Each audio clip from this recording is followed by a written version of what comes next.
Pichani ni Mwalimu Julius Kambarage Nyerere akiwa na Mzee Rupia aliyekuwa makamu wa kwanza wa rais wa tano ilipoanzishwa Julai 7 mwaka 1954 pamoja na harakati za kuusaka uhuru wa Tanganyika. Akiwa mmoja wa wafanyabiashara matajiri wakubwa wa Kiafrika katika Tanganyika, mchango wake wa hali na mali kwa tano ulikuwa usio wa kifani, na ndiye aliyekuwa mmoja wa viongozi wa tano walioheshimika zaidi baada ya Mwalimu Julius Kambarage Nyerere. Nyaraka za kumbukumbu zinaonyesha kwamba mnamo Oktoba 10 mwaka 1953 Mwalimu Nyerere, Abdul Wahid Sykes, Ali Sykes, Dosa Azizi na John Rupia walikutana kujadili namna ya kuibadili taa kuwa chama kamili cha siasa.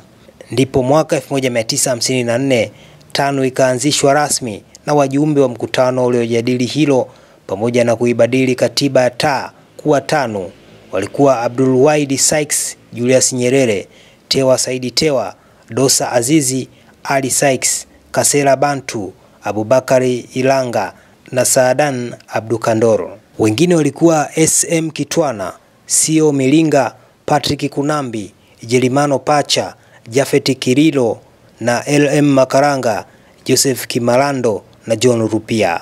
Mkutano wa kuizindua rasmi tano ulihudhuriwa na wajumbe wafuatao: Julius Nyerere, Abdul Wahid Sykes, Ali Sykes, Dosa Azizi, John Rupia na Mshume Kiate. Wengine walikuwa Makisi Mbwana, Jumbe Tambaza, Juma Waziri, Clement Mtamila, Rajabu Diwani, Schneider Plantan na Malsha Bilal.